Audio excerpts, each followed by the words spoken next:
Mu kitundu ekyaleero tugenda kulaba ebyo musajja mukulu Edward Katumba Wamala bye yasange mu Nduli bwe yali agenza okwongera okutendekebwa obwa Cadet. Nkwaniriza Zirubega Ibrahim Kasinga nkwebaza gwanyumirwa emboozi zino okusinzira yonna gy'oli. Wabula nkutegeeza nti wettanire Ropa Free Mosquito Oil Repellent okusobola okubeera nga weewala ensiri okukuluma naddala nga tonnayingira mu katimba k'okwebaka. Ate nga nkutegeeza nti weekwate Lubega Designs akutungira engoye omuli amasuuti, empale, amasaati teekako n'ebintu ebirala. Lubega Designs asangibwa ku Jemba Plaza mu kibuga Kampala era ng'osobola okumufuna ku 0705 14 16 39. National Leadership Academy oba kyo kya taifa kya ugongozi nga bwe yali eyitibwa yazimbibwa President Julius Nyerere mu 1976 nga yali ayambibwako gavumenti y'eggwanga lya China. Wabula bagikyusa erinnya ne bagituma Tanzania Military Academy mu 1992. Tanzania bwe yakyuka nedda mu nkola ey'ebibiina by'ebyobufuzi. Ettendekero lino ery'omuwendo litendese officers abawererako ddala mu mawanga agaliraanye eggwanga lino erya Tanzania era nga lisangibwa mu Nduli. Bw'obeera mu kibuga Arusha ovugirawo kumpi essaawa 2 okutuuka ku ttendekero lino. Era nga musajja mukulu ono Gino Edward Katumba Wamala agamba nti bwe batyo bwe baava e Jinja bawolekera butereevu okubeera nga bagenda okwongera okutendekebwa mu Nduli. Bwe baatuukayo balaba ebizimbe nga bya mulembe ddala tosobola kubigeraageranya ku bye baalimu e Jinja era ng'obuyonjo bw'oba obutunuulidde oyinza okulowooza nti oli mu hoteeri ya 5 star. Katumba agamba nti olwatuuka ekifaananyi kye baalaba baali balowooza nti babatutte mu yunivasite y'amagye era nga tebasuubira nti bagenda kufuna okutendekebwa okw'okubatulugunya nga kwe baalimu e Jinja. Bano olwatuuka babakolamu groups ezafuulibwa companies era bwe batyo ne babawa ebikozesebwa. Mu bino mwalimu peya z'engatto 2, peya za uniform 2, sokisi, emikebe mwe baliira emmere teekako ne bboto z'amazzi.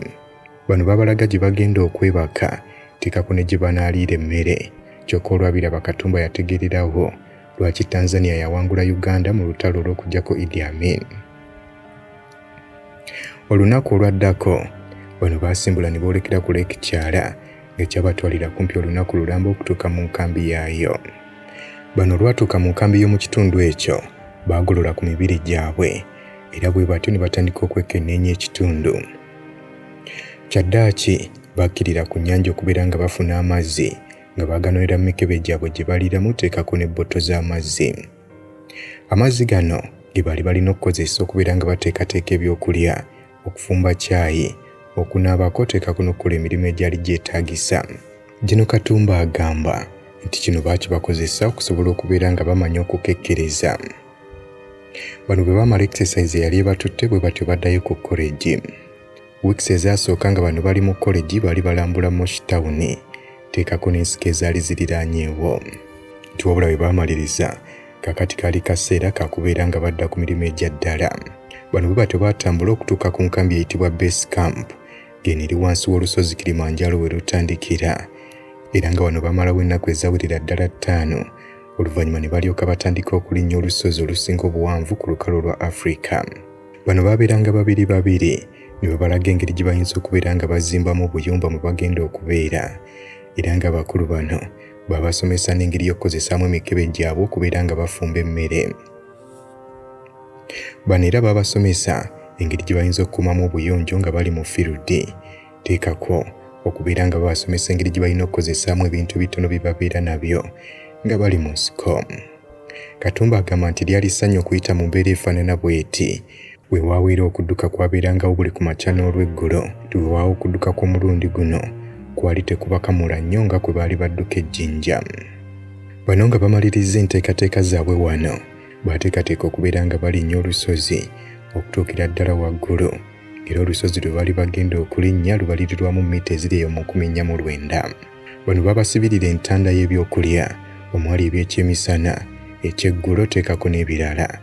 Wabula ne babakuutira okubeera nga tebeekatankira byakulya bino nga tebannaba kutandika kulinnya.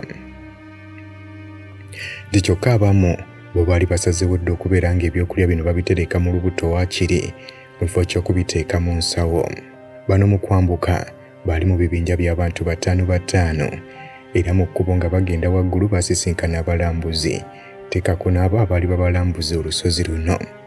Nti kyokka baabalabula okubeera abeegendereza, nabo ne baanukula nga bakakasa nti bazze beeteeseteese bulungi. Nti bano buli lwe baayambukanga embeera y'obudde yalinga ekyuka. Nti gye baakomanga okugenda waggulu obudde nga bwongera kunnyogoga. Teekako n'okusanga ebibira ebikwafu. Era ng'ebimu ku bibira bye baasanga ebyali ebikwafu mwe mwali n'ekyamabanda. Gino Katumba agamba sipiidi gye baatandikirako olugendo luno yagendanga ekendeera mpola buli lwe baayambukanga waggulu. Nti essaawa zigenda okutuuka mu ttuntu nga basinga obungi amaanyi gabawedde nga n'ebigere bawalula biwalule. Era wano baatandika okujjukira ebiragiro abasomesa baabwe bye baabawa eby'okubeera nga tebalina kwekatankira mazzi nga tebannatuuka waggulu. Ng'era wano amagulu gaali gatandise okuba nafuwa nga n'amaviivi temuli maanyi. Ku ssaawa 12 ez'olweggulo kyaddaaki bano baatuuka mu kafo akayitibwa Horombo. Ng'era wano we baali balina okusooka okuyimirira basobole okubeera nga bassa ku mukka. Nti yadde nga akafo kaali kalabika bulungi, obula olw'obukoowu bwe baaliko baali tebaagala kumanya by'akafo nfaanana yaako. Ekiro bwe kyasembera n'obunnyogovu bweyongera, era ng'ekiro gye kyeyongereranga okukwata nga n'obunnyogovu bweyongera. Gino Katumba agamba nti yali awulira nga n'ebintu bye bawadde okwebakako biringa ebyakoleddwa mu Nairobi. Ebiragiro byajja okuva eri abasomesa baabwe ne babawa amagezi okubeera nti bakola caayi. Nti wabula ne caayi yali alina kuba ng'anywebwa obudde nga bukyali nga bw'omulwisa wannyogoga. Bano baawummulako enkeera ne babukeereza nkokola ne beeyongerayo n'olugendo lwabwe nga ku luno baali boolekera Kibohand nga wano bwe baali balina okuva olwo boolekere waggulu ku ntikko ku Giriman. Nti wabula olw'embeera y'ettaka mu bitundu bino entambula yali si nnyangu nga amagulu gasikattira. Nti era akaseera bwe baatuukira ku Kibohand embeera yali mbi ddala nga basinga obungi tebakyeyinza. Mu kifo kino baabawa gloves zibayambeko okubeera nga bambuka olusozi luno. Nti kyokka musajja mukulu Katumba yawulira bubi okubeera nga teyasobola kweyongerayo kutuuka ku ntikko. Wabula wano yafunawo ekyokuyiga nti omuntu tasaanye kubeera nga waliriza ennyo nga bw'aba alinako kyatuuseeko kibeera kimumala. Nti era ne mu magye bwe kiri omuntu aba tasaanidde kubeera nga waliriza ennyo okusukka. Bannaabwe batono abaalaga amaanyi ne batuuka ku ntikko eya Giriman, era nga bano mu kkomawo be babategeeza bye baalabayo. Nti kyokka nabo okudda tebyali byangu, baali beewalula bwewaluzi kuba amagulu gaali gakooye. Bwe batyo bano baasimbula okubeera nga baddayo emabega okutuuka ku Horombo. Tiwabula okudda emabega kwali kwangu nga baatuuka n'essaawa tezinnawera 12 ez'olweggulo. Bano baateekateeka ebyokulira bwe batyo ne beebaka. Nti kyokka singa baasabibwa okubeera nga banaaba basinga obungi baali badde bakiwakanya olw'obunnyogovu obwaliyo. Olw'enkeera ku makya bano baakeera kuteekateeka byabwe basobole okwolekera olugendo lw'okudda ku base camp ng'eno yeri wansi w'olusozi we lutandikira. Bwe baatuuka ku base camp olugendo lwakomekkereza ate lwononekedde musajja mukulu Katumba olw'ensonga nti abakulu baasaba gloves zibeere nga zibaddizibwa ze baali bawadde bano. Nti kyokka musajja mukulu ono Katumba yali tajjukira ludda wazize gye ziri. Olwo abasomesa basatu ne bamukkakkanako ne batandika okumukuba emigere buli ludda. Mu seconds entono nnyo musajja mukulu Katumba agamba nti yali amaze okuddugala kubanga baamukuba yina ne yeeziringula mu bitakataka. Ttiimu y'abanne be yali nabo baalaga obutali bumativu era ne beemulugunya engeri munnaabwe gye baali bamuyisizzaamu. Tiwabula ate okwemulugunya kwabwe kwayongera kuleeta bizibu eri musajja mukulu ono Katumba. Nti bano banne bwe beemulugunyanga musajja mukulu ono baamwongeranga kumuwa bibonerezo. Nti kyokka buli muntu bw'abeera mu buzibu Katonda abeerawo okumutaasa. Ono baba bakyamukuba omu ku bakulu abasomesa najja n'abategeeza nti ekyo kimaala. Bismillahirrahmanirrahim. Assalamu alaikum wa rahmatullahi wa barakatuhu. Nze Haji Kabogoza omusomi w'edduwa ntereeza ensonga z'amaka ebyenfuna n'endwadde ezitategeerekeka. Haji Kabogoza omusomi w'edduwa nsiŋŋaanibwa Ekitigoma ku lw'Ejjinja. Bw'obanga otuuse Ekitigoma mu ttawuni ku siteegi osobola okuba ku nnamba z'essimu ezo z'olaba zitambula. Gwe wenna ali ewala oyinza okuyita ku mukutu gwaffe ogwa WhatsApp ku layini eyo eya MTN obudde bwonna mbeerako. Weewala okulumwa ensiri nga tonnaba kwebaka mu katimbako ng'okozesa Ropa Free Mosquito Oil Repellent. Ojja kumusanga mu pharmacies nga Friaka ewandegeya, Spring ne Kamkeya ku Wilson Road ne Mega Supermarkets opposite Old Tax Park ne Garden City. Okumanya ebisingawo ita ku noti 772 421 235 ne noti 7 noti 2 421 235 oba ku www.ropafree.com. Bonerezo ndi kyokka buli muntu bw'abeera mbuzibu Katonda abeerawo okumutaasa. Ono baba bakyamukuba omu ku bakulu abasomesa najja n'abategeeza nti ekyo kimala era gwe bakuba ayize. Ono yabalagira balekerawo okumukuba ebikonde era bw'atyo ne balekeraawo. Gino Katumba agamba nti akawungeezi k'olwo olunaku baasobola okubeera nga batambula ne baddayo ku nkambi, kyokka olugendo ku mulundi guno lulabika nga lwali lumpi kuba baatuuka mangu. Bano nga batuuse groups ezaali zikoleddwa nga bagenda mu field zaasattululwa era nga baasanga ne bannaabwe abaali Abatanzania nabo nga bazze okutandika okutendekebwa. Bano baddamu ne babakolamu ebibinja ebirala ebyafuuka companies era nga kampani zino zibaasigalamu okutuuka training bwe yaggwa. Katumba Wamala yali mu platoon ey'okusatu bagiyita C Company. Ono agamba nti ekizibu ekyaddako olwo kye yali ayolekedde kwe kwali okuyiga Oluswayiri. Mu lumu mwe yali asula yali alimu ne Juma ng'ono yali musajja mukulu nga mu Tanzania ng'ava Zanzibar. Nti wabula ono ye yamuyamba okubeera ng'olulimi lw'Oluswayiri lweyongerako olw'ensonga nti yali tamanyi Luzungu nga balina kwogera mu Luswayiri. Rooms ez'omu ttendekero lino ery'Emmunduli zaali zirabika ng'eza 5-star hotel bw'ozigiraageranya ku ezo ez'omu ttendekero ly'Ejjinja. Kyokka ate okutendekebwa kw'Ejjinja kwalinga kusiika binyeebwa bw'okugeraageranya n'okwali ku balinze mu Nduli. Bano baali balina ebitanda ebinyirira obulungi teekako n'obuliri, obula baabategeeza nti ebitanda ebyo bya kinyumo bunyumo ebbanga ddene tebagenda kubyetaaga. Ku buliri bali balina okwalako essuuka enjeru nga terina kwevungamu akadde konna ate ng'ebbanga lyonna erina okubeerako. Era ku buliri bwe bumu bwe baali balina okuteeka engatto zaabwe. Era ng'engatto zino abasomesa baaziyitanga ndabirwamu olw'ensonga nti omuntu yagikubanga eddagala ng'erina okubeera ng'eyakaayaka, ng'omusomesa bw'amwenyezaako alina okulaba amannyo ge nga singa wabeerawo kadeeti yenna yasangibwanga ng'engatto oyo omusomesa tasobola kugyerabiramu kabeeranga kakumujjuutuka. Ku buliri buno bwe bumu bwe baateekanga ebintu byabwe birala byonna bye bakozesa, tiwabula okubuteekateeka obulungi omuntu kyamutwaliranga kumpi essaawa nnamba.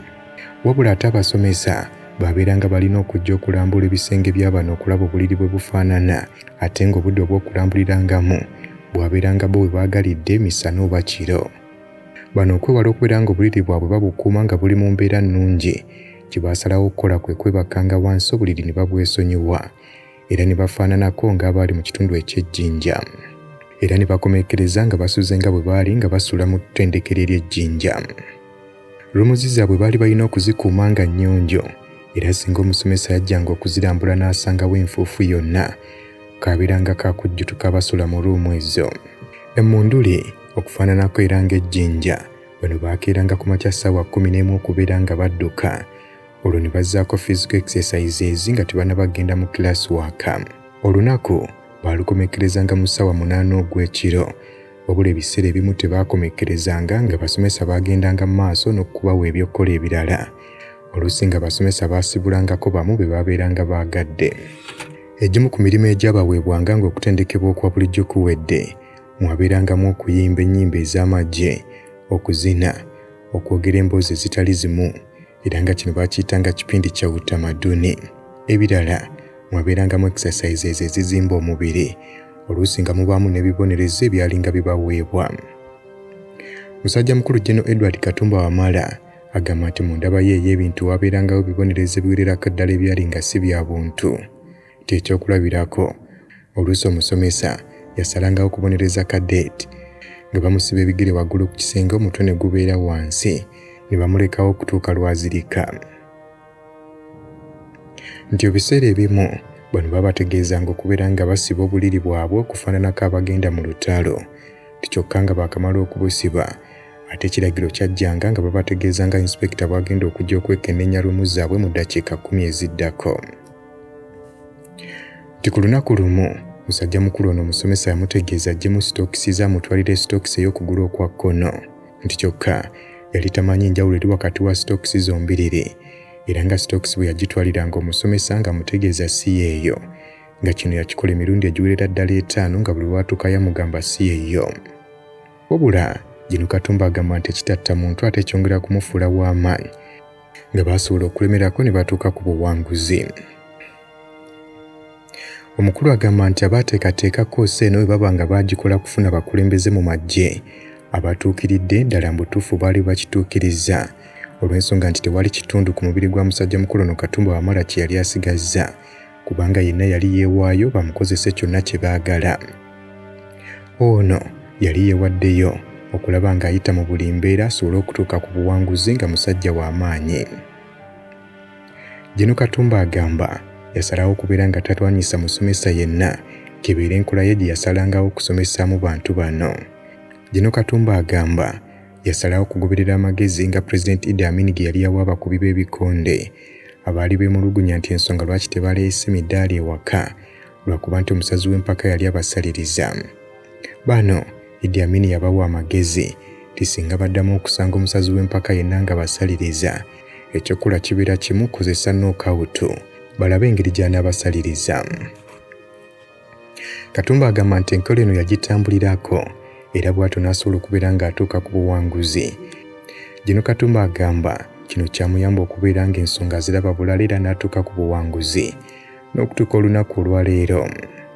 Jino Katumba agamba nti ku lunaku lumu omu ku bunnaabwe kataafiira obulamu bwe. Ono ssaako ne banne baababonereza olw'ensonga nti baasanga ekisulo kyabwe nga kikyafu. Nti ebibonerezo byali bingi ddala kuba byayita mu ttuntu ne bigendera ddala paka obudde obw'ekiro.